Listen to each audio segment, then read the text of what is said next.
Alors, bienvenue à toutes et à tous pour notre soirée Association Planète Mars webinaire. C'est le premier de la session qu'on lance ce soir avec vous. Donc, ça sera animé par des experts internes à l'association, mais aussi par des invités de marque, comme aujourd'hui. Nous les ferons par Zoom, hein, vu le contexte sanitaire actuel. Donc, ça permet aussi de pouvoir toucher un plus grand nombre de membres et de non-membres et d'amis de l'association. Donc, c'est aussi un format qui nous convient bien. Sachez que l'ensemble des webinaires sont filmés et retransmis par ailleurs sur notre chaîne YouTube de l'association Planète Mars. Donc sur YouTube, hein, vous pouvez la consulter sur Asso Planète Mars. Voilà, c'est la chaîne sur laquelle on mettra le lien de la vidéo. Et d'ailleurs, sachez par ailleurs que si vous ne souhaitez pas être sur la vidéo, eh bien simplement, vous mettez off votre caméra. Voilà, de cette façon-là, il n'y aura pas de souci. Votre image n'apparaîtra pas si vous ne le souhaitez pas. Je vais juste prendre 2 minutes pour vous faire un petit topo des webinaires, de l'agenda des webinaires qui sont déjà programmés. Donc, ce soir, c'est la première conférence qu'on fait de 18h30 jusqu'à 20h ensemble. On va parler de persévérance, les technologies et les enjeux scientifiques. Elle est animée, cette session, par notre président de l'association Planète Mars, Philippe Clermont. Et puis, elle est animée aussi par notre géographe spécialiste de Mars et secrétaire général de la Société astronomique de France, Gilles Davidovich. Merci à vous deux pour cette première côté APM Webinar. Voilà, donc je vais vous donner juste les dates des prochaines. On va les faire sur un rythme mensuel. 31 mars, qui sera l'Assemblée générale avec la session de 19h à 20h30. Et nous aurons un webinaire de Richard sur le projet Starship, l'état des lieux et les défis. Donc Richard, notre vice-président de l'association Planète Mars. Le 28 avril, ensuite, ça sera le 3e webinaire où on parlera d'Ingenuity, enjeux et défis du premier vol sur Mars. Voilà. Par Jeff Delaume, qui bosse au JPL et qui fait un PhD là-bas et qui est membre de l'équipe Ingenuity. Et puis le 19 mai, on aura une présentation par Yves Monnier.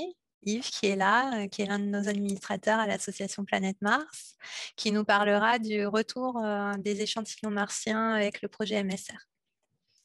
Et puis le 23 juin, ça sera un webinaire que je vous présenterai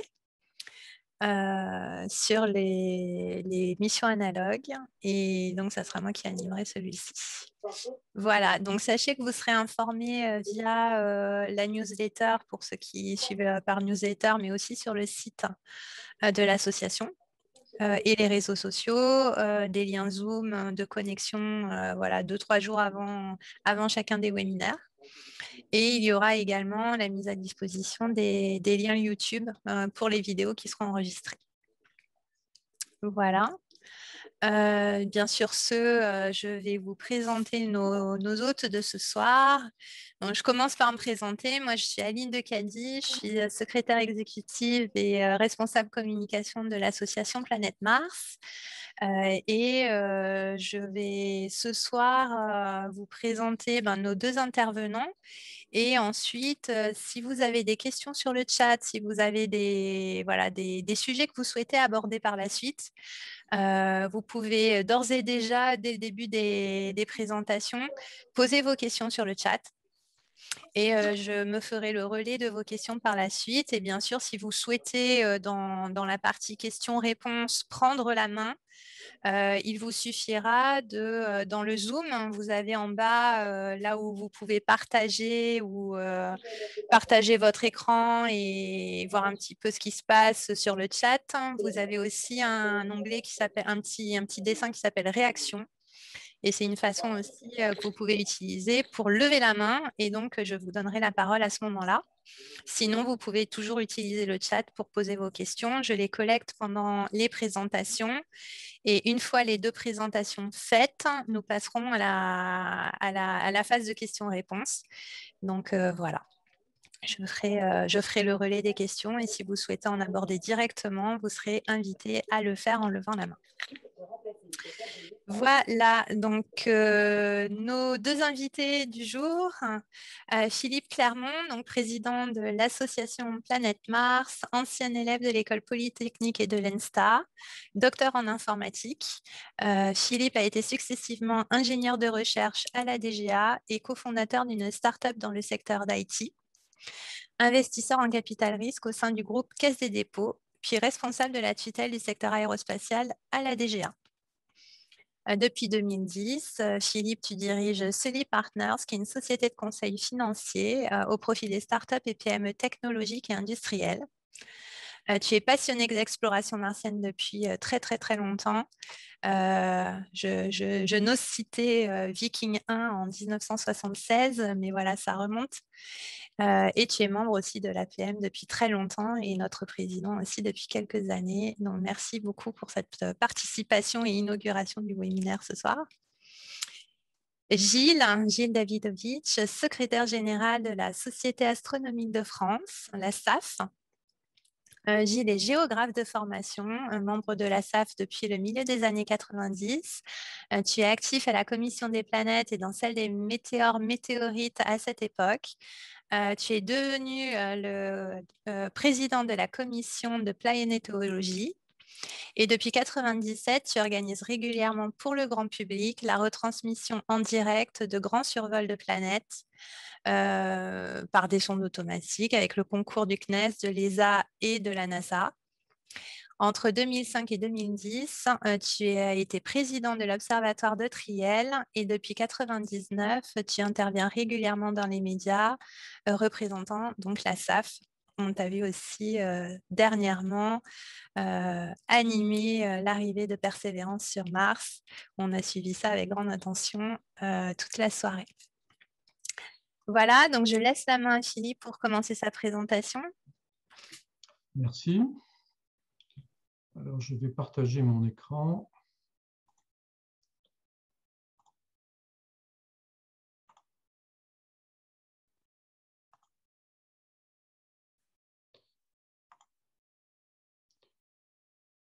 Voilà, donc on va aborder 2 sujets ce soir, comme l'a expliqué Aline. Donc, une première partie axée sur la technologie et une deuxième partie sur les objectifs scientifiques de la mission. Voilà. Vous voyez un petit peu en haut de l'écran une petite loi de l'évolution naturelle des rovers sur Mars. C'est une plaque qui se trouve sur le rover Persévérance et qui montre l'évolution à gauche depuis Pathfinder, une centaine de kilos, jusqu'à Persévérance à droite et son petit hélicoptère, à peu près 1,1 tonne. Donc les rovers ont un petit peu grossi. Je voudrais rappeler les 4 objectifs du programme robotique martien de la NASA. Donc, ce sont les objectifs tout à fait officiels. Le premier, c'est de déterminer si la vie a surgi sur Mars à un moment ou à un autre, probablement il y a très longtemps.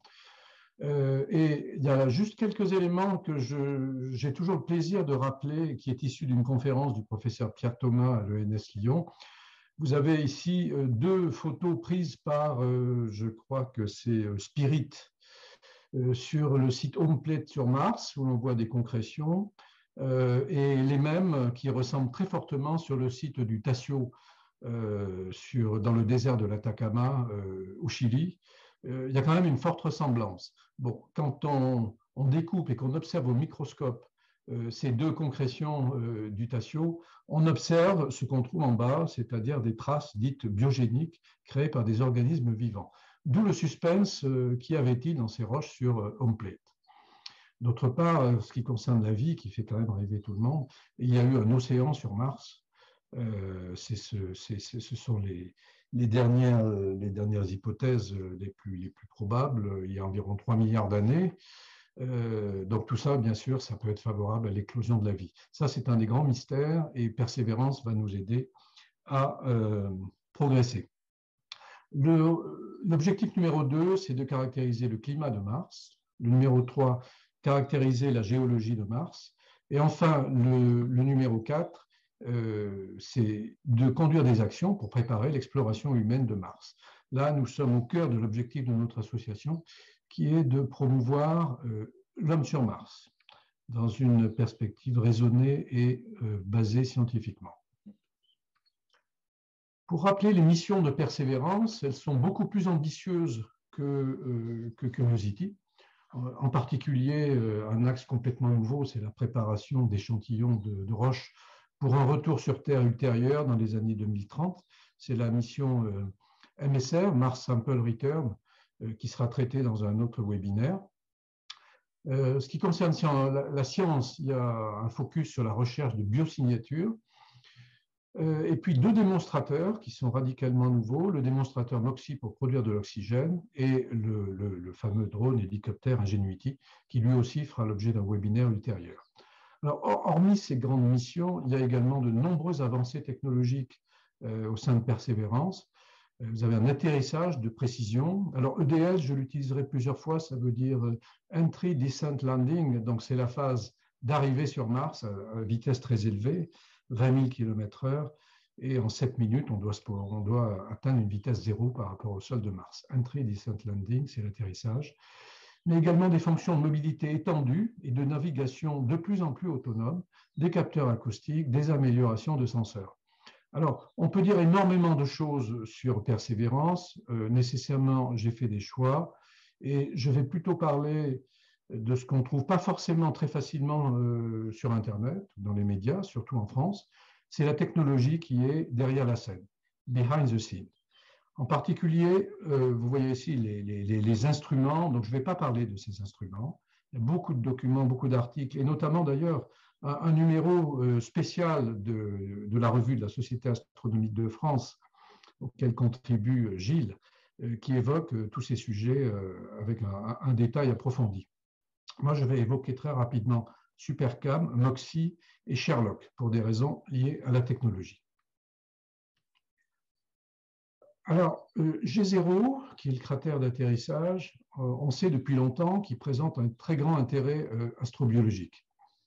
On sait aussi que c'est très dangereux d'y atterrir. Pourquoi ? Parce que c'est une zone où se mêlent d'une manière très intime des dunes sableuses, dangereuses pour l'ensablement du rover, des falaises et des zones parsemées de rochers. En haut à droite, vous voyez l'ellipse d'atterrissage de Curiosity qui fait de l'ordre de 25 km par 25 km. Donc, ce qu'on appelle l'ellipse d'atterrissage, c'est la zone avec, je crois, 99% de probabilité d'atterrissage en fonction des caractéristiques de lancement et éventuellement de perturbations atmosphériques un peu statistiques à l'arrivée. On voit également que le sol sur lequel atterrit Curiosity est quand même relativement plat et homogène. En bas, vous avez l'ellipse d'atterrissage de Persévérance, alors qui a été déjà fortement améliorée, puisqu'elle fait environ 8 km sur 7 km. Mais les zones rouges sont les zones dangereuses. Les zones jaunes sont des zones un petit peu moins dangereuses, les zones vertes, des zones idéales pour atterrir. Donc, on voit qu'elles sont extrêmement imbriquées et qu'il n'y a pas d'option, si on a l'ambition d'atterrir sur cet endroit, d'un atterrissage de précision. Alors, c'est ce qu'on appelle le Terrain Relative Navigation. C'est une technologie qui a été développée par la NASA en plusieurs années sur Terre, avec beaucoup d'essais sur Terre, et qui consiste à ce que, on le voit ici, donc je n'ai pas résumé toutes les phases de l'EDL, puisque là aussi, il y a beaucoup de choses disponibles, et notamment dans la revue que je citais. Mais l'idée générale, c'est que l'atterrisseur dispose d'une caméra qui, à partir d'une certaine altitude, qui va observer le sol et effectuer des recalages d'images par rapport à une base de données qu'il a embarquée. C'est-à-dire on exploite la base de données formidable qu'a construit MERO, l'orbiteur autour de Mars, pour construire une base de données de terrain de Mars. On embarque ces images et on se recale au fur et à mesure de la descente pour se positionner dans une zone non dangereuse. Donc non seulement l'ellipse d'atterrissage a été fortement réduite, mais en même temps, on a un posé de précision en phase finale. Avant, comme vous le savez, que à peu près à une centaine de mètres de haut, le système se stabilise et la grue de l'espace descend tout doucement le rover au bout de son filin. Alors, un calculateur dédié a été spécialisé pour cette phase d'atterrissage et il va être reprogrammé pour servir ensuite à une navigation plus autonome sur le sol martien. Behind the scene, aussi derrière la scène, la communication. C'est évidemment totalement important. Un rover, c'est quelque chose actuellement qui est quand même très très peu autonome. La communication est essentielle, mais il y a de fortes contraintes. Alors, la technologie aujourd'hui, c'est d'utiliser en fait deux types de relais. Le premier relais, c'est le Mars Relay Network. Il constitue et il évolue à chaque fois qu'on lance un orbiteur autour de Mars. Il est constitué des cinq satellites martiens ici, le plus important étant MRO, mais également MAVEN et également Mars Odyssey pour la NASA, et Mars Express et TGO pour des missions de l'ESA. Ces 5 satellites ont des charges utiles leur permettant de communiquer avec les rovers à la surface de Mars et de communiquer ensuite à la Terre.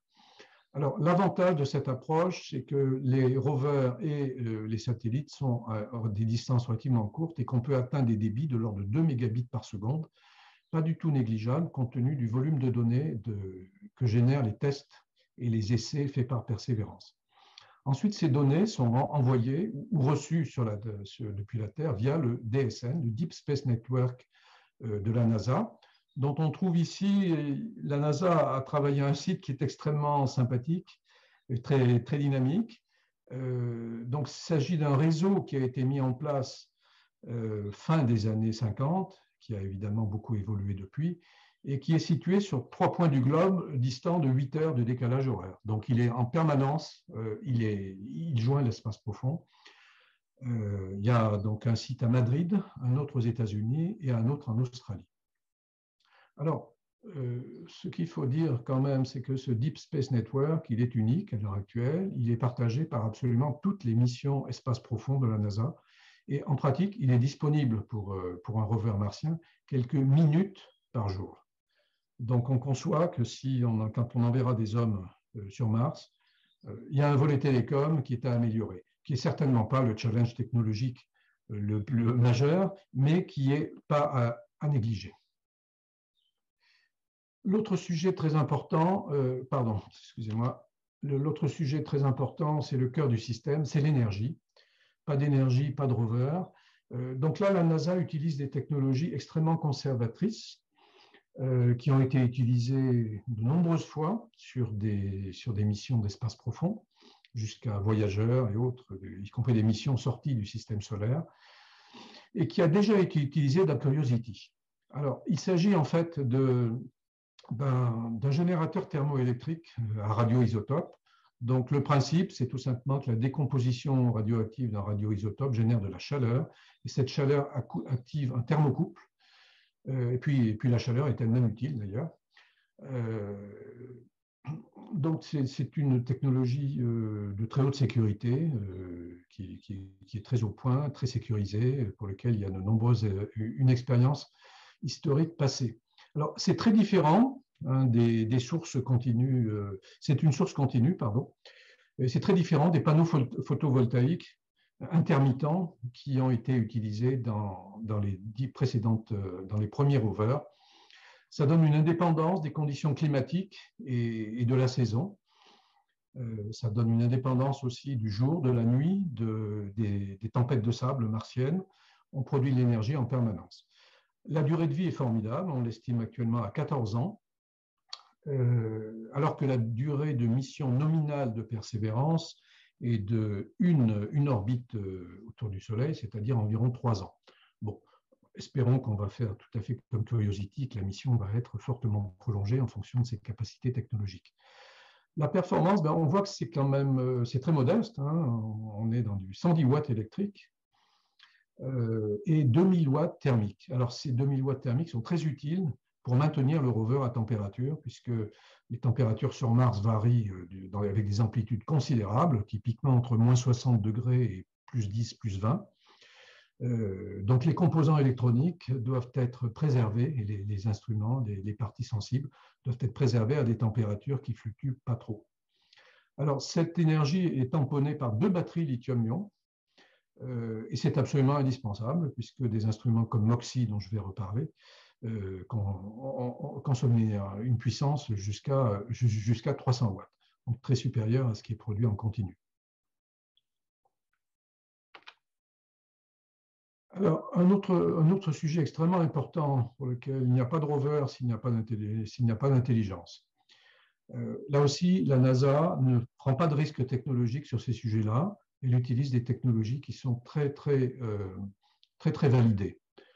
Et pourquoi? Essentiellement parce que, notamment pendant le voyage, mais également un peu à la surface de Mars, les composants électroniques sont soumis à un environnement radiatif assez élevé, un petit peu moins à la surface de Mars.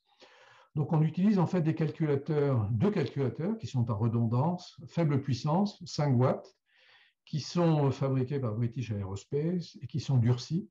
Donc, le principe de base, c'est qu'on a des technologies anciennes qui, sur le plan microélectronique, sont peu denses, mais c'est bien à cause de ça qu'ils sont moins sensibles aux effets de particules haute énergie. En pratique, le processeur, disons, durci qui est utilisé, c'est le PowerPC 750, c'est-à-dire, pour avoir une ordre d'idée, c'est celui utilisé dans le Macintosh des années 1998. Donc, on est là dans des systèmes très fiables, très éprouvés, il n'y a pas de risque là-dessus, et on peut le concevoir, puis c'est le cœur du système. Si on perd un instrument sur Persévérance, ce sera évidemment extrêmement dommage. Mais si on perd le calculateur, on perd l'intégralité du rover. Alors, on voit, les autres composants sont identiques, sont très loin des technologies auxquelles on a accès à présent sur Terre. Donc, 2 gigabytes de mémoire flash. Bon, aujourd'hui, sur Terre, on a des disques durs SSD de 500 fois supérieurs, minimum. Hein. On a des disques durs du téraoctet. On a 256 mégas de mémoire vive, compte plusieurs gigaoctets maintenant en standard, 256 kilooctets de PROM, et un operating system temps réel qui s'appelle VxWorks, qui est un petit peu le standard des calculateurs embarqués sur Terre. Alors, ce qui est important, c'est qu'il y a beaucoup de flexibilité dans les logiciels qu'on va exécuter. On peut les mettre à jour à distance, on peut enrichir les fonctions, et je vais en parler tout à l'heure avec Aegis, et on peut les reprogrammer. Néanmoins, quelles que soient les précautions prises, on n'est jamais à l'abri de grandes frayeurs. Je voudrais juste citer 2 incidents connus sur Curiosity. En 2013, soudain, le calculateur actif, le calculateur A, s'est mis à rebooter en permanence parce qu'il réagissait mal à une partie de sa mémoire qui était corrompue, probablement par des radiations. Heureusement, bien sûr, il y a un mécanisme un peu brutal pour récupérer la main et passer sur le calculateur B, mais c'est typiquement ça a été un instant de stress intense, puisqu'en même temps, l'incapacité du calculateur à se mettre en veille entraînait un épuisement des batteries. En 2018, même sujet à propos du calculateur B en vigueur, qui n'arrivait plus à stocker correctement des données de sciences et de mesures techniques. Donc là, on a aussi réussi à commuter sur le calculateur A, mais dans un mode un petit peu dégradé à cause de sa mémoire partiellement limitée.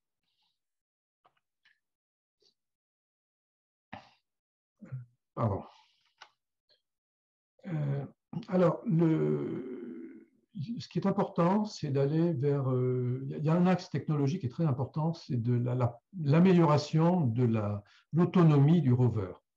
Donc aujourd'hui, le rover, c'est un objet qui est vraiment contrôlé depuis la Terre, très largement, avec un cycle journalier de programmation, je vais y revenir, et potentiellement une sous-utilisation potentielle de ces instruments.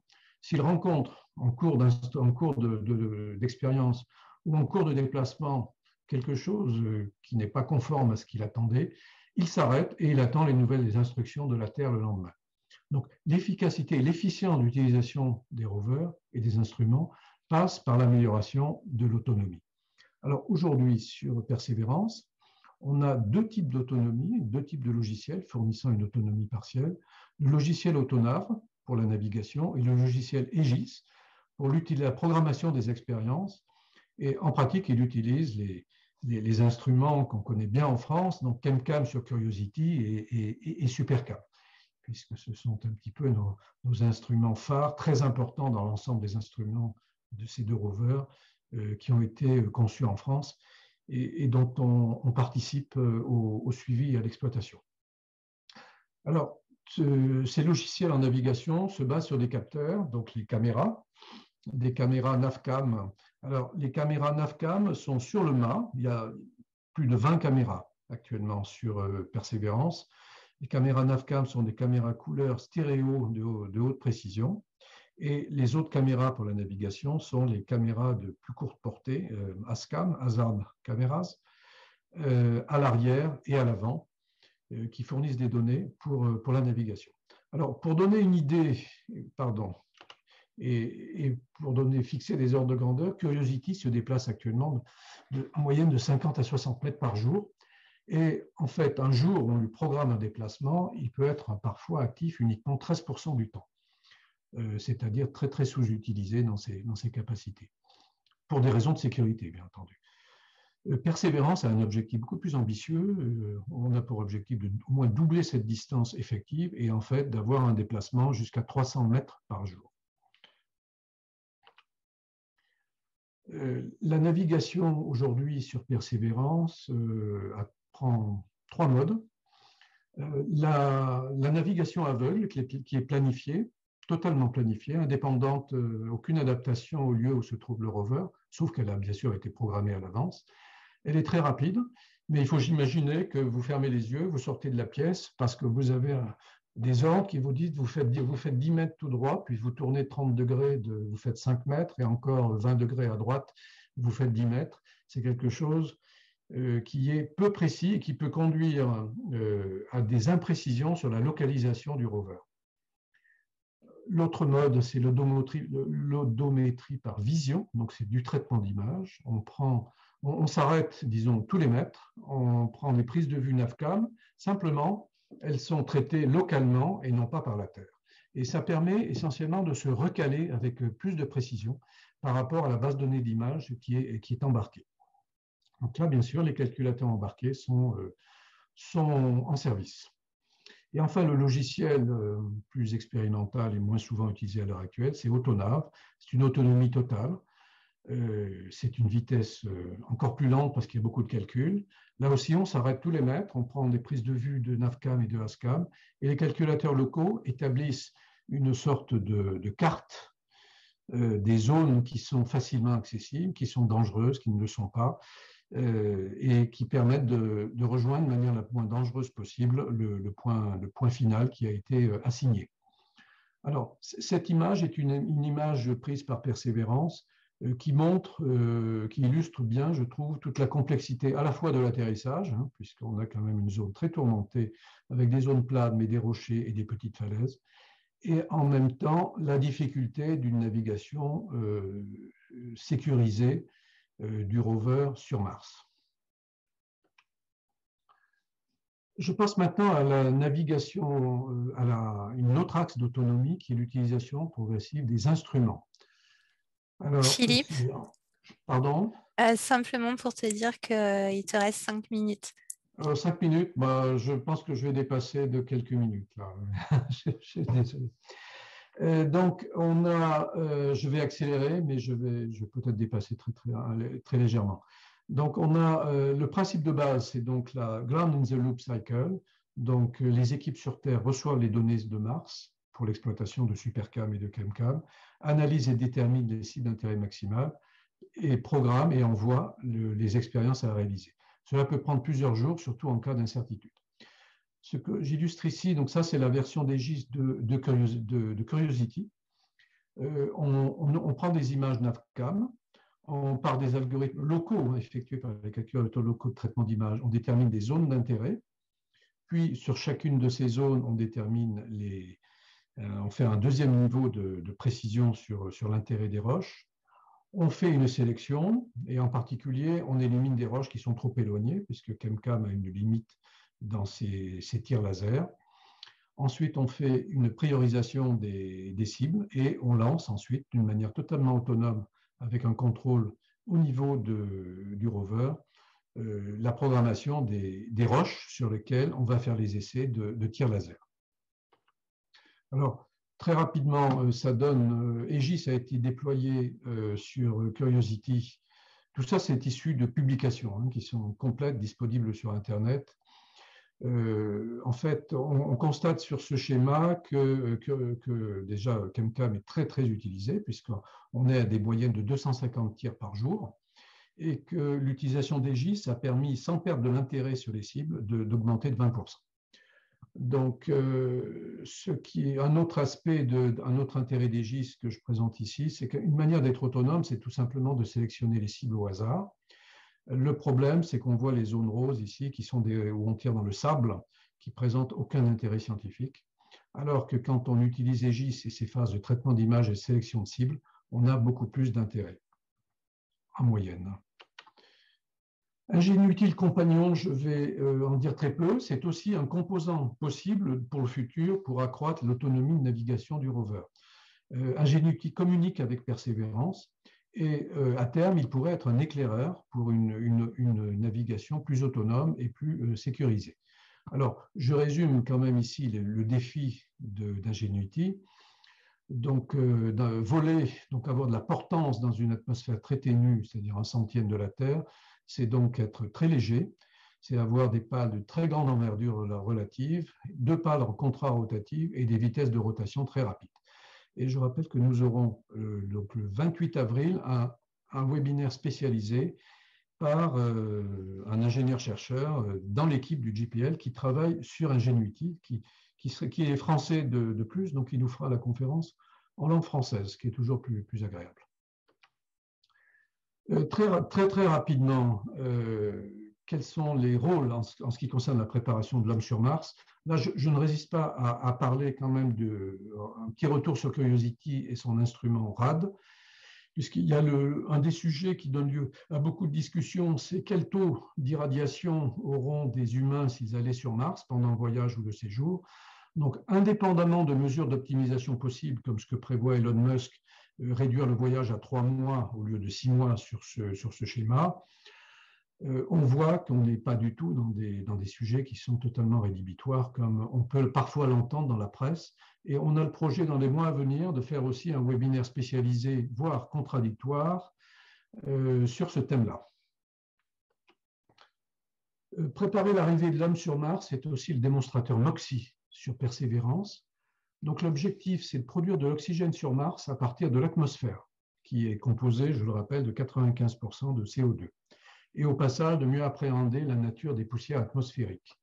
Alors, le principe de MOXIE, qui est résumé ici, c'est qu'on commence par comprimer d'un facteur 100 le CO2, donc jusqu'à arriver à peu près à une atmosphère terrestre. On effectue une décomposition électrochimique sur un électrolyseur solide. C'est une technologie issue des labos de recherche du MIT. On teste les paramètres. Alors, les paramètres à tester en entrée, c'est le flux de CO2, c'est aussi les tensions électriques appliquées, etc. Et on teste le flux d'oxygène en sortie et sa pureté. Ensuite, on refroidit et on rejette l'atmosphère. Alors, c'est une technologie qui est très énergivore, qui a besoin d'une énergie de 300 watts, qui a besoin de monter le dispositif à 800 degrés Celsius, donc qui a nécessité en Persévérance toute une isolation pour protéger les instruments proches. Et en termes de capacité maximum, c'est de l'ordre de 10 grammes par heure, c'est-à-dire à peu près 30% du besoin humain, ce qui n'est pas du tout négligeable. Donc on va apprendre énormément de cet instrument. Je voudrais juste rappeler à ce sujet quand même que nous avons en France des études dans les labos de l'École Polytechnique, au labo de physique des plasmas et à l'Université de Lisbonne en collaboration, sur la production de CO2, d'oxygène à partir de CO2 par des technologies plasma totalement différentes, qui ont des avantages et des bénéfices, des avantages et des inconvénients différents, et que nous avons participé à l'encadrement d'un stage sur le sujet, et qu'il existe un rapport APM conjoint avec le labo qui est disponible sur demande. Alors, moins connu, peut-être que c'est passé sous le radar de pas mal, mais il y a un autre élément qui est testé sur Persévérance. les instruments ont souvent besoin de calibration, c'est-à-dire qu'une fois arrivé, il faut faire des tirs laser, il faut repérer un petit peu les comportements pour les adapter. Et notamment l'instrument Sherlock, qui est un instrument très important aussi pour rechercher avec une haute précision les minéraux et des molécules organiques et des biosignatures. Pour le tester, mais on va le tester aussi sur une mire qui est composée de molécules organiques qui sont des tissus de combinaisons spatiales. Donc c'est ainsi que je représente ici, c'est la mire pour calibrer le Sherlock.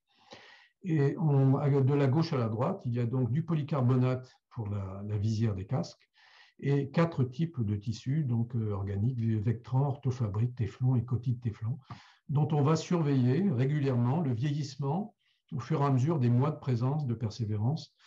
Donc on va tester la résistance à l'ambiance ultraviolet ici et également environnement radiatif à la surface de Mars. J'ai terminé pour ma part. J'espère que je n'ai pas trop débordé. 5 minutes peut-être, Aline, je suis désolé. Alors, ces questions, on les reverra à la fin. Je vais passer la main à Gilles pour la suite. Merci Philippe. Alors, bonsoir à toutes et à tous. Est-ce que vous m'entendez bien? Oui, on t'entend bien. Vous m'entendez bien? Ça va? Alors, très bien. Donc, je vais vous partager mon écran. Écoutez, merci à toutes et à tous. Merci pour l'invitation. Je salue tous les anciens camarades de l'association Planète Mars, puisque j'avais oublié de préciser à Aline que j'ai été membre. J'ai été membre et du conseil d'administration et de l'association il y a bien longtemps de cela. Voilà, donc ça me fait évidemment très plaisir de vous retrouver. Je suis toujours resté en contact avec certains d'entre vous, notamment avec Richard, évidemment, avec le regretté Alain, à qui on pense énormément et très souvent. Il nous manque évidemment beaucoup. Et puis, je suis en contact avec Yves Monnier, notamment dans notre vie associative à la Société astronomique de France. Voilà. Donc, merci pour cette invitation. Globalement, écoutez, je vais vous dresser rapidement les objectifs scientifiques de persévérance et on pourra ensuite poursuivre la discussion et les échanges. Donc, je vous rappelle ce que Philippe a déjà mentionné, que nous avons édité à l'occasion de l'arrivée sur Mars un numéro spécial qui est en vente à 2,20 € du magazine L'Astronomie. Alors, lui est en vente uniquement à distance par Internet, mais évidemment, vous pouvez acheter le magazine mensuel en kiosque tous les mois. Alors, pour aller tout de suite dans le vif du sujet, je ne vais pas vous refaire l'historique, mais finalement, Persévérance marque 60 ans d'exploration rouge. C'était en 1960, le coup d'envoi fut donné par les soviétiques qui, malheureusement, sur leurs 19 tentatives, n'ont pas réussi véritablement à 100% une seule mission, même si c'est un peu discutable pour Mars 5 par exemple, mais globalement, les soviétiques et les russes ont quasiment tout le temps échoué. Donc Mars est une planète difficile, vous le savez, aussi bien pour s'y insérer en orbite que pour s'y poser. Voilà, donc 60 ans d'exploration. Alors, on peut avoir un regard critique quand même, il ne faut pas être ébahi systématiquement, bien que nous soyons tous évidemment des space enthousiastes, il n'y a pas de débat là-dessus dans notre communauté. Mais par contre, il faut être critique. Je pense que c'est important de l'être. Et vous allez voir que finalement, on a vraiment manqué on a manqué d'ambition, on a manqué de jeu collectif, et on le paye finalement 60 ans après. Parce que quand on réfléchit, Persévérance, c'est que le 5e rover à se poser sur Mars, si on compte Pathfinder, qui était grand comme un four à micro-ondes, qui faisait au sol, lui, en tant que rover, une 30aine de kilogrammes. Donc, vous voyez que finalement, c'est finalement pas si glorieux que cela. 5 rovers seulement, et quelques landers, 4 landers posés avec succès, si on compte les 2 Vikings, Phoenix et Insight. Donc, vous voyez que, et bon, je ne compte malheureusement pas Beagle 2, parce que Beagle 2 ne s'est pas écrasé, il s'est bien posé, mais évidemment, il est tombé en panne peu après, malheureusement, il ne s'est pas déployé complètement, et c'est le cas aussi pour les sondes soviétiques. Donc, Un bilan assez critique de ce point de vue-là. C'est vrai qu'on a une constellation maintenant de satellites en orbite autour de Mars qui est assez performante et finalement très réjouissante, mais ça reste quand même assez timide. Alors revenons à Persévérance, et on reviendra évidemment sur les objectifs en règle générale. Donc, excluons Mars Pathfinder 4 juillet 1997, qui était vraiment un démonstrateur technologique. On ne peut pas qualifier Mars Pathfinder d'une intention scientifique. Ce n'était pas l'objectif. Donc, on va se repencher en fait sur Spirit, Opportunity, Curiosity et Persévérance. Donc, c'est le Follow the Water. Philippe l'a rapidement abordé. On se souvient tous de ces petites billes d'hématite que Spirit et Opportunity ont découvert. Spirit dans le cratère Gusev, Opportunity dans Terra Meridiani. Au passage, on peut noter déjà que sur ces 4 engins qui se sont posés et qui ont roulé sur Mars, 3 l'ont été dans des cibles qu'on appelle des crater lakes. C'est extrêmement important d'un point de vue des objectifs scientifiques. Et ça va complètement dans le cadre de Follow the Water. Donc, on reviendra sur la notion de crater lake, mais juste pour mémoire, c'est Nathalie Cabrol qui, très tôt, qui est maintenant la directrice scientifique du Carl Sagan Institute, qui très tôt, en fait, dans ses études de planétologie, a l'intuition que les lacs de cratères sur Terre, alors les lacs de cratères sur Terre, ils sont volcaniques. Sauf que les lacs de cratères sur Mars, ils sont météoritiques. Donc, ces cratères d'impact, parfois de plusieurs centaines de kilomètres de diamètre, ont, dans certains cas, été traversés de part en part par des rivières, par des chenaux, avec ce que l'on considère, ce qui est admis par la communauté scientifique, comme des fluages d'eau liquide. Bon, on y reviendra. Donc, c'est très important. 3 des 4 rovers sont posés dans des crater lakes. Ça, c'est le premier point. Le deuxième point,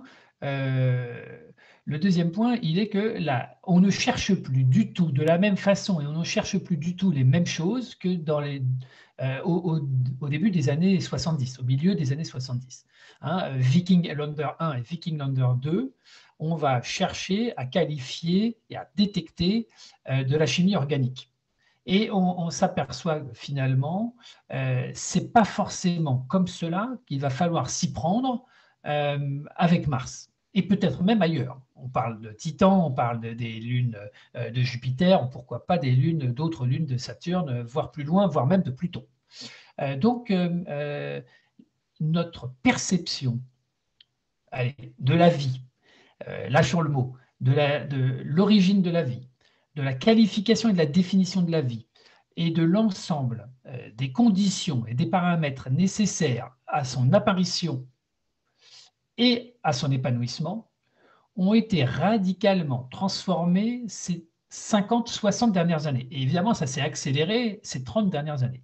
Donc rien que cela déjà, on voit qu'avec cette diapo-là, du Follow the Water, on passe à la qualification de l'environnement qu'on va explorer. Alors, si on doit résumer en quelques points, les objectifs scientifiques de Persévérance, c'est effectivement déterminer l'habitabilité passée, il y a 3,5 milliards, 4 milliards d'années, de l'environnement martien dans lequel on va se plonger. Ça, c'est l'objectif clé et c'est pour ça qu'on vise G0.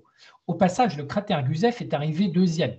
C'est-à-dire qu'on était à 2 doigts, si vous me permettez l'expression, de retourner avec Persévérance sur les traces de Spirit. Et ça s'est passé à vraiment quelques points. Vous savez, quand j'écrivais la rubrique l'image de la semaine sur le site internet de Planète Mars, il y a pas mal d'années de ça, j'avais décrit la partie extraordinaire et totalement démocratique de cette sélection d'un site d'atterrissage piloté par les Américains, associant la communauté scientifique internationale.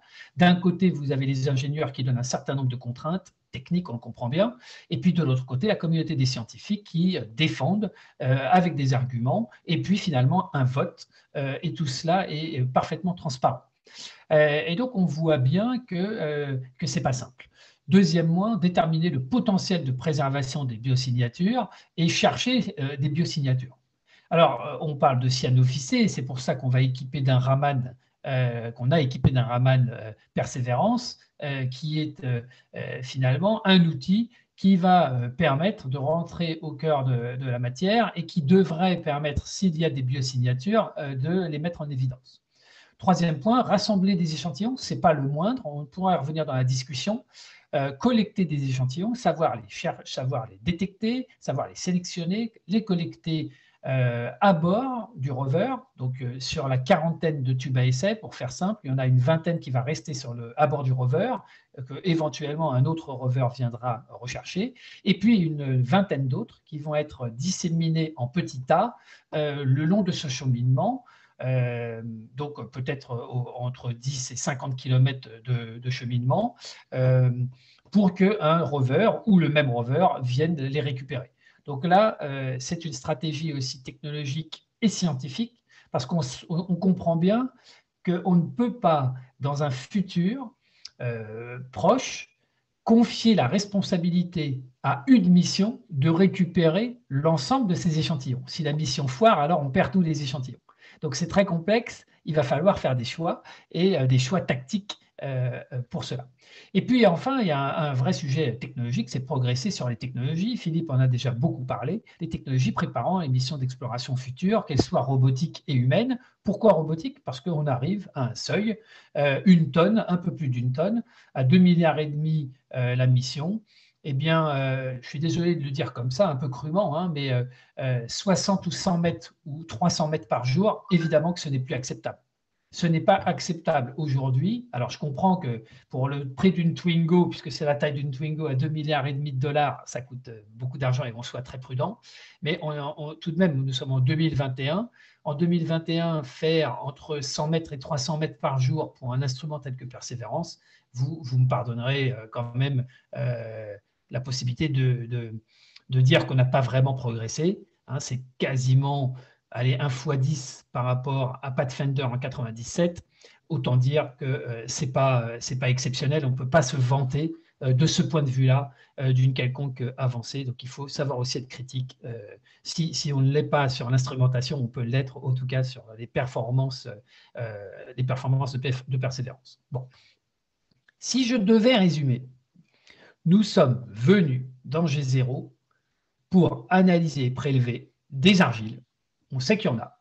Et ça, c'est fantastique. C'est complètement. C'est dû essentiellement, pour faire simple, au génial instrument de Jean-Pierre Bibring, Omega, qu'il a disséminé un peu partout dans le système solaire, mais qu'il a surtout mis à bord de Mars Express, et à son homologue américain, CRISM, sur le satellite américain. Donc, on sait qu'il y a des argiles, on sait qu'il y a des smectites, on sait qu'il y a de l'olivine, on sait qu'il y a des silicates hydratés, et surtout, on sait que pas très loin de G0, sur les hauteurs, il y a des carbonates.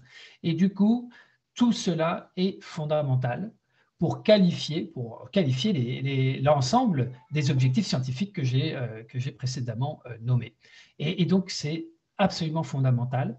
Nous n'allons plus sur Mars au hasard, mais dans des endroits extrêmement bien documentés, extrêmement bien qualifiés. Jamais un site d'atterrissage n'a été aussi documenté que G0. Alors, je ne vais pas revenir sur l'instrumentation complète de l'engin. C'est le frère jumeau quasi de Curiosity, hein, avec effectivement quelques grandes différences. On les a déjà évoquées et on en reparlera. Tout cela est très documenté évidemment un peu partout. Alors, hein, juste pour rappel, comme je vous l'ai dit, c'est le 5e rover. C'est quand même pas énorme. 4 plateformes fixes d'atterrissage, dont une qui fonctionne toujours, c'est Insight. Vous voyez, j'ai mon beau polo, mon beau t-shirt ce soir, Insight. Voilà. Donc, c'est finalement très peu. À nouveau, on peut critiquer les choix des agences spatiales du monde entier, d'avoir, OK, on a beaucoup visé la Lune, on a beaucoup visé Mars, mais on n'a probablement pas été très audacieux, ni d'un point de vue industriel, ni d'un point de vue politique. D'un point de vue scientifique, bon, évidemment, les scientifiques sont un peu pieds et poings liés entre les industriels et les politiques, mais c'est très peu. Hein, je vous rappelle juste que la surface à explorer de la planète Mars, c'est l'équivalent des terres émergées sur la planète Terre. Donc, c'est gigantesque. Hein. Imaginez transposer l'exploration de la planète Terre avec 4 landers et 5 rovers. Bon, donc, juste pour remettre la position, G0 qui est arrivé en première position, les Columbia Hills et le Gusev cratère en deuxième, et puis le troisième, c'était juste à côté de G0, c'était au nord-est de Syrtis Major. Voilà. Donc, trois candidats potentiels. Voilà le cratère G0 en bas à droite ici. C'est un petit cratère d'impact, beaucoup plus petit que le cratère Gusev. C'est un cratère qui fait entre 45 et 50 km de diamètre. Petit clin d'œil au passage pour les grands noms de l'astronomie et de la Société astronomique de France, dans une région où il y a le cratère Antoniadi, le cratère Flammarion, le cratère Baldet, le cratère Rudeau, le cratère Kénisset et le cratère Moreux, Renaudot aussi. Bref, nous sommes presque chez nous autour de G0. Alors là encore, on peut présenter G0 un petit peu plus en détail, mais c'est très documenté. Hein. Il n'est pas très compliqué de trouver beaucoup d'articles en anglais documentant la géomorphologie et la géologie de surface du cratère. Vous notez donc un cratère quasiment parfaitement circulaire, avec au nord-ouest, en haut à gauche, ici, eh bien, un delta. Alors, c'est un mot un peu facile parce que sur Terre, un delta, c'est eh bien une accumulation généralement sous-marine à l'embouchure d'un fleuve, d'accord. Et un fleuve, c'est pas une rivière. Hein. Sur Terre, les mots ont des définitions très précises. Donc, un fleuve se jette c'est une rivière qui se jette dans l'océan ou dans la mer.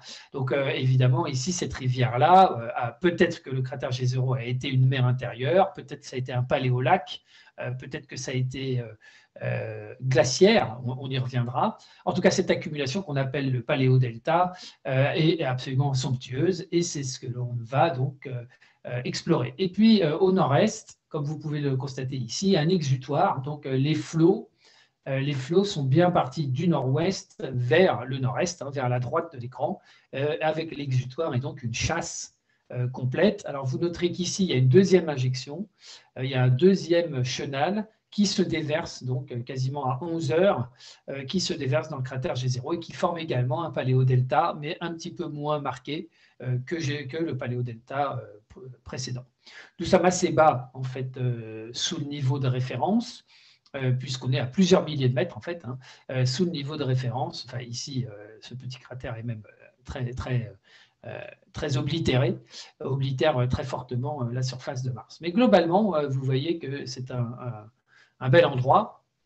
Alors, le paléodelta et ses différentes coulées, il y a des terrasses emboîtées, des terrasses étagées. On voit que c'est quand même très ancien puisqu'il est impacté, il est oblitéré lui aussi. Donc, globalement, il est de l'époque en fait de 3,5 milliards d'années à quelques centaines de millions d'années près. C'est toujours très difficile d'être beaucoup plus précis tant que nous n'aurons pas un retour d'échantillon pour faire une datation absolue. Donc là encore, selon les échelles de temps, tout le monde n'est pas d'accord, mais on est entre 3,5 et 3,8, peut-être 4 milliards d'années, c'est-à-dire dans les premières centaines d'années de la planète. Vous voyez le chenal, hein, magnifique chenal, qui débouche donc sur cet exutoire extraordinaire avec différents chenaux imbriqués. Et donc c'est ce qu'on appelle un chevelu en fait. Hein, il y a un véritable chevelu. Et puis le front du delta est marqué ici notamment, hein, comme vous pouvez le voir, par des fluages beaucoup plus visqueux. Voilà. Donc, il se trouve qu'on s'est posé dans la zone des fluages particulièrement visqueux. Donc, des fluages visqueux qui se sont épanchés avant la partie sommitale, hein, du paléodelta.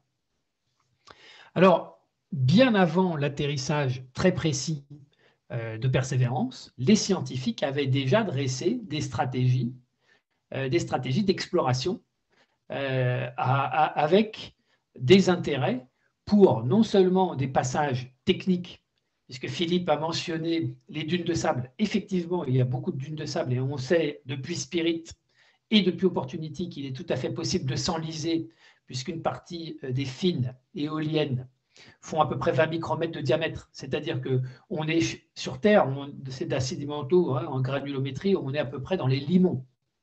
Dans les limons, c'est-à-dire que c'est extrêmement fin. Comme dit Olivier de Goursac, que vous connaissez, si vous touchez si on touchait ces fines et ces particules, que ce soit des cinérites, hein, des cendres volcaniques, ou que ce soit lacustre, que ce soit glaciaire, fluvioglaciaire, ou que ce soit fluviatile, peu importe leur origine, elles sont extrêmement fines, elles ont même été peut-être rebattues par les impacts météoritiques, hein, un peu comme sur la Lune, puisque le régolithe est très fin sur la Lune, il vient aussi de l'impactisme. Eh bien, quelle que soit son origine, c'est extrêmement fin, ça rentrerait dans les pores de la peau. Donc c'est très dangereux, on peut facilement s'enliser, et ça demande une énergie considérable pour se désenliser. Ceux qui ont parcouru le Sahara, par exemple, et sont tombés dans des zones de fèche-fèche, hein, le savent, il faut creuser, il faut étayer, il faut mettre des plaques sous les roues des 4x4 pour s'y aventurer, enfin pour ressortir de là. Donc la NASA va devoir faire extrêmement attention, les pilotes du JPL et du CNES vont devoir être extrêmement prudents et vont devoir contourner les champs de dunes les plus importants, parce que parfois il y a des accumulations dunaires, on l'a vu, sur plusieurs mètres de haut. Il est évidemment impossible de les traverser, il faudra les contourner, ça prendra du temps. Donc pour l'instant, on a un certain nombre de cheminements qui sont préétablis, et on va bien plus loin que ça, puisqu'on sait déjà depuis très longtemps où on pourrait faire les prélèvements d'échantillons tout le long de ce cheminement. Donc, restait à arriver le plus proche possible du début du cheminement. Donc, on a comme ça une stratégie extrêmement claire, avec évidemment des impondérables, puisque comme maintenant il faut s'adapter au point précis sur lequel on s'est posé, donc on va continuer à poursuivre et à affiner la stratégie. Mais globalement, il n'y aura pas de surprise, à moins d'une catastrophe, il n'y aura pas de surprise, ou à moins de quelque chose d'exceptionnel qui nous détourne du plan prévu, on suivra cette route-là à quelque chose près. Évidemment, si nous sommes bloqués par des aléas, des grands rochers par exemple qui n'auraient pas été détectés, ou des dunes de sable qui n'auraient pas été détectées à l'avance, ce qui est tout à fait possible, eh bien à ce moment-là, les ingénieurs s'adapteront et feront en conséquence les modifications sur le plan prévu. Mais globalement, il n'y a aucune surprise. On sait très précisément et dans combien de temps nous serons aux différents points de collecte des échantillons. Alors, on ne sait pas encore exactement ce qu'on collectera, mais on a déjà des idées assez précises sur les zones de collecte. Alors, c'est intéressant aussi, là aussi, une petite critique, et on va voir si on apprend, si le JPL et les organisations martiennes sont des organisations apprenantes sur bien des points. Je m'explique. Curiosity est allé extrêmement lentement. Disons que la première année, ça a été assez décevant. Et aujourd'hui, on le paye. On le paye parce que, évidemment, plusieurs dizaines de kilomètres et plusieurs années après, c'était 2012 hein, quand même, je vous rappelle, ça sera bientôt 10 ans, eh bien, l'ensemble des systèmes et des sous-systèmes, Philippe l'a mentionné, ont été soumis à rude épreuve. Les alternances, notamment chaud-froid, alors chaud, c'est un grand mot, hein, c'est froid, c'est froid, très très froid. Je vous rappelle qu'actuellement, sur InSight, il fait moins 73 degrés la nuit. Je n'ai pas les derniers relevés pour Persévérance et pour Curiosity, mais c'est à peu près du même acabit, donc il fait très froid. Évidemment, 10 ans plus tard, les systèmes eh bien, ont quand même été altérés, ont quand même été très challengés par cela. Et c'est vrai aussi pour les roues, par exemple. On voit bien que les roues de Curiosity eh bien, ont été très altérées par la subsurface de Mars. Quand on pèse une tonne 2, vous vous doutez bien qu'il faut renforcer les roues. C'est ce qui a été fait pour Persévérance. On verra donc le résultat, on verra si c'est efficace ou pas. Il est peut-être temps de changer complètement de technologie pour faire rouler des poids lourds sur Mars. Je vous rappelle que si on emmène un équipage d'hommes et de femmes sur Mars, il faudra les projeter. Et donc, ça ne sera pas avec des roues, il faudra des rovers pressurisés, ça ne sera pas avec des roues comme celle de Persévérance, ça sera avec des roues complètement différentes. Il est temps maintenant de penser à ces futures roues. Et donc, ça va avec la critique initiale. Le danger, il est que si sur les 10 ans qui viennent, on n'a pas réussi à aller au bout de la mission parce que le rover tombera en panne, on n'est jamais à l'abri d'une panne ou d'un problème mécanique, c'est arrivé sur Spirit et sur Curiosity, et sur Opportunity, pardon, eh bien, on aura perdu beaucoup de temps et ça ne sera pas très satisfaisant. C'est vrai aussi pour l'instrumentation scientifique. On ne va pas prendre le risque qu'un spectromètre tombe en panne et que, du coup, on ne soit plus capable de caractériser les échantillons, les derniers échantillons à collecter dans les derniers tubes à essai. Donc, il faut se hâter. Il faut être prudent, évidemment, il faut être prudent. Mais on ne peut pas se permettre, à mon sens, de mener la même stratégie qu'avec Curiosity. Il faudra aller plus vite, nonobstant le fait qu'on va quand même augmenter la vitesse de déplacement, comme Philippe l'a rappelé. Donc, globalement, un certain nombre surtout que là, c'est très ambitieux. Pour être très concret, la partie de l'exploration du cratère G0 est une petite partie, même si elle va être fantastique et d'un point de vue sûrement des paysages, elle va être absolument remarquable, un peu d'ailleurs dans le même ordre que ce qui est en train de nous renvoyer comme photographie Curiosity dans le cratère Gale, qui est un autre cratère d'impact, cratère d'impact et cratère lac, où on découvre eh bien, que non seulement Mars n'est pas plate, et on l'avait vu au loin avec Gusev et avec les Columbia Hills aussi pour Pathfinder, mais là, si vous voulez, on se figure les abrupts parce qu'on est sur les abrupts. On est à quelques centimètres des petites falaises, des petits versants qui font parfois quelques mètres jusqu'à 17 mètres de haut pour Curiosity actuellement, ou quelques mètres de haut. Donc, le paysage va radicalement changer. On ne sera plus du tout dans les paysages de Viking 1 ou Viking 2, Pathfinder, Phoenix ou même Insight. On avait volontairement choisi des plaines, des pénéplaines. Là, on a des cratères d'impact. Ça va être extraordinaire. Malheureusement, Spirit n'a pas pu aller beaucoup plus loin que les Hills. Mais on voyait bien au loin que les rimes, les remparts du cratère Gusev étaient extraordinaires et se dressaient à plus de 3000 mètres au-dessus de lui.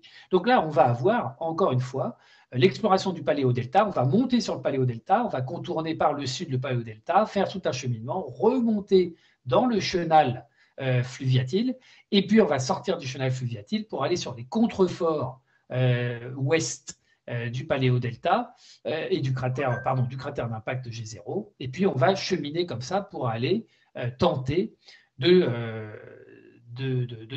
collecter des carbonates et de l'olivine dans des endroits qui ont été caractérisés comme très intéressants depuis l'orbite, depuis notamment les observations de Mars Express et de MRO et des instruments comme Omega et CRISM. Gilles, oui. Il te reste 5 minutes. Parfait.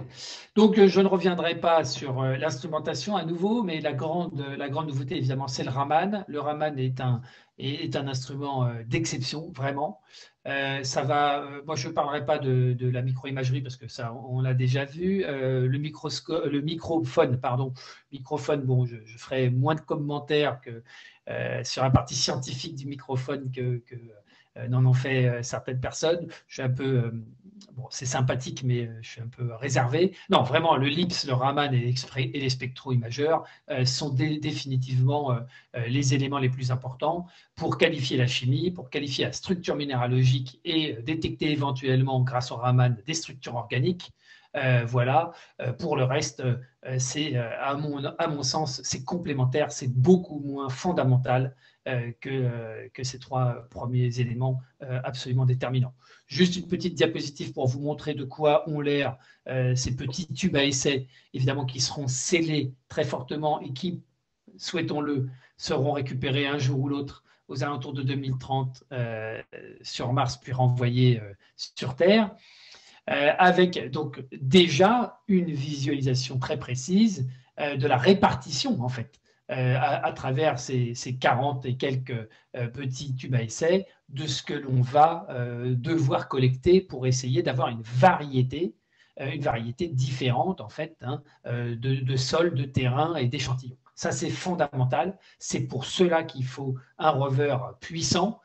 C'est pour collecter des échantillons sur des terrains complètement différents ou le plus différent possible. Donc, on a déjà une idée très précise et il y a peut-être en négociation en cours de la collecte d'air martien Vous savez que le laboratoire de Nancy a récupéré il y a quelques semaines de l'air d'un astéroïde récupéré par les Japonais sur Hayabusa 2. Alors, il n'y a pas d'atmosphère, mais il y a quand même un petit peu d'atmosphère comme autour de la Lune, hein, pseudo-atmosphère extrêmement ténue.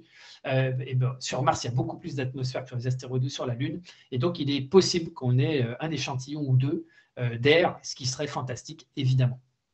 Bon, ça, les instruments ont des portées différentes, maximum et minimum. Donc, ils ne sont pas redondants, mais évidemment, ils vont être complémentaires pour qualifier éventuellement de la géochimie, de la pétrologie, de la chimie organique, de la chimie aqueuse et de la minéralogie. Voilà. Bon. Donc, la question qui se posait pour conclure, c'était par rapport au point d'atterrissage effectif et non plus programmé, mais effectif de Persévérance, pour rejoindre le cheminement historique et la vallée de Neretva. Est-ce qu'on passe par le nord ou est-ce qu'on passe par le sud? Parce qu'au milieu, évidemment, on ne peut pas passer. C'est a priori un peu trop dangereux. Donc, pour l'instant, on a commencé à partir vers le nord. Ce n'est pas sûr encore complètement. Je n'ai pas les dernières informations, mais il n'est pas impossible qu'on refasse demi-tour et qu'on reparte dans l'autre sens. Peut-être qu'on va juste aller voir un petit peu ce qui se passe par là avant de repartir dans l'autre sens. Voilà, donc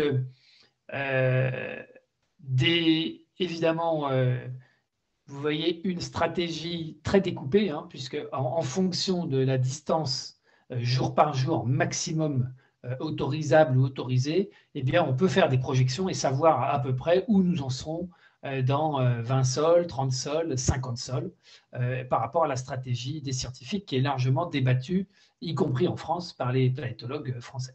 Voilà, j'en ai terminé. Je vous mentionne, ça sera le dernier coup de pub de la soirée, la sortie très prochainement du numéro d'avril dans tous les kiosques de l'astronomie, avec une exclusivité mondiale. C'est un panorama géant dépliable du cratère G0 retraité par Olivier de Goursac, et une interview exclusive de Nathalie Cabrol qui nous donne son sentiment sur G0 et Persévérance.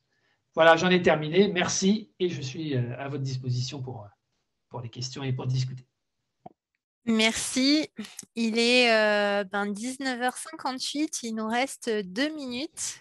Et je vous laisse le mot de la fin à tous les deux, peut-être en commençant par Gilles et puis on termine par Philippe. Écoutez, moi je trouve qu'on vit une époque absolument formidable, c'est remarquable. Je pense, comme je l'ai dit déjà, à Alain Souchier, qui aurait sûrement pris beaucoup de plaisir à être parmi nous et à vivre ce moment-là. Je pense aussi à Audouin Dollfus, qui a accompagné les débuts de Planète Mars. Je pense à Albert Ducrot, dont on va fêter le 100e anniversaire de la naissance cette année et malheureusement la 20e année de son décès. Voilà, donc ce sont des gens qui ont contribué non seulement à l'exploration, à la documentation de Mars, mais aussi à des personnes qui ont porté la flamme. Donc voilà, je crois que c'est très important de se souvenir de cela et de savourer la chance, le privilège que nous avons de vivre ces heures magnifiques avec Persévérance et bientôt avec le retour d'échantillons. Voilà. Et bravo pour ce que vous faites à Planète Mars. Merci Gilles.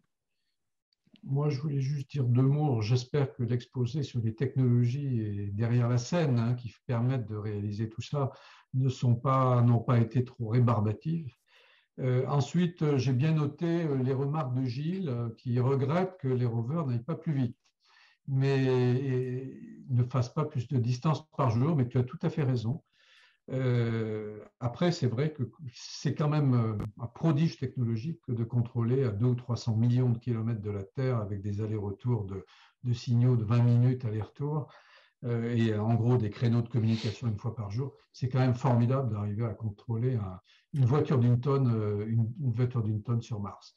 Mais on est qu'au début, ça c'est certain. Après, il y a encore des idées qui sont dans l'air aussi, on pourra peut-être en parler plus tard dans d'autres webinaires. Il y a des recherches au DLR, par exemple, sur le concept de drone swarms, de rover swarms. Donc, l'idée est, faut-il mieux faire un rover qui soit très lourd et très complexe ou une poignée de rovers indépendants beaucoup plus légers qui vont coopérer entre eux, chacun est spécialisé sur un instrument, qui vont dialoguer entre eux sur Mars et qui seront redondants. Enfin, nous vivons une période merveilleuse, et effectivement, ça va être passionnant. Alors nous, en Europe, on a toujours cette frustration quand même, j'y reviens, d'ExoMars. Espérons que sur la prochaine fenêtre, ExoMars pourra partir, parce qu'il y a quand même un sujet unique dans ExoMars, c'est la capacité à forer à 2 mètres de profondeur.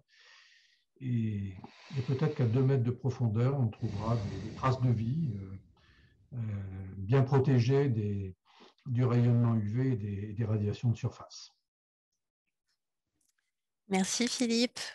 Eh bien, à mon tour, je vous remercie toutes et tous pour vos commentaires et votre participation. Eh ben, on se retrouve pour le prochain webinaire le 31 mars à 19 h. Et d'ici là, vous pourrez retrouver en replay cette vidéo enregistrée sur notre chaîne YouTube Assoplanète Mars. Merci à tous. Merci à tous. Merci à vous. Au revoir. À bientôt. Au revoir. Au revoir. Merci, au revoir. Bientôt. Au revoir, merci. Au revoir à tous. Salut.